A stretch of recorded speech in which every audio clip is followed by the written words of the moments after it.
Because if they wore my shoes for 40 years, they'd understand why I'm emotional. I've talked to little girls as young as 9 years old that were raped multiple times by the cartel members.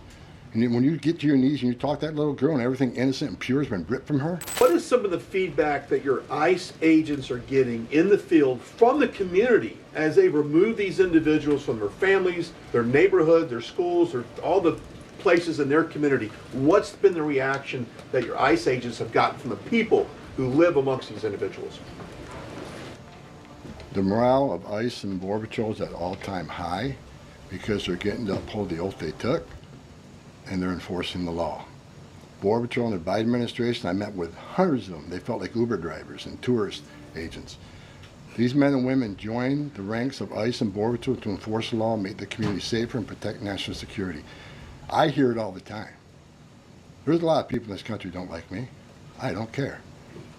But when I walk through an airport, I have many people walking up to me and thank me for what I'm doing, and I'm not taking credit for anything. The success of the border and immigration enforcement is President Trump and the men and women wearing that uniform. God bless each and every one of them. But I take a pleasure in seeing it because in 40 years of doing this job, people always want to say, why are you so emotional when you testify? Why are you so emotional on network? Because if they wore my shoes for 40 years, they'd understand why I'm emotional. I've talked to little girls as young as 9 years old that were raped multiple times by the cartel members. And when you get to your knees and you talk to that little girl and everything innocent and pure has been ripped from her, when you listen to the Laken Riley, 17 minutes, that young lady fighting for her life, don't just think, okay, a young woman died. Think of how she died, the terror that she went through, and these children that are sexually assaulted. I stood in the back of a tractor trailer and 19 dead people at my feet that baked to death. Illegal immigration is not a victimless crime. And so every sick person we take off the streets, especially child rapists, it makes this country much safer. Every illegal alien we arrest, public safety threat, one at a time makes this country safer. But I got one thing I need to say real quick before I leave. Take your notes from me, Tom. Take my notes from me. I'm going to read it.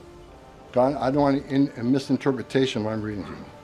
The registration requirements under 8 U.S.C. 1302. If you're illegal alien in the United States, this message is for you. You cannot hide from ICE. We're actively looking for you.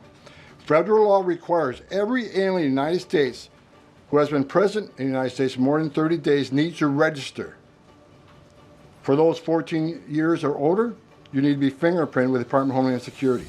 Federal law requires every alien in the United States to tell DHS in writing if you have a change in address within 10 days of changing that address. Failing to register with DHS and failure to tell DHS about your new address are criminal offenses, and they're going to be treated as such. Starting today. Make no mistake, if you're in the country illegally and you fail to do what the law requires, we will prosecute you, you will go to jail, then we'll deport you.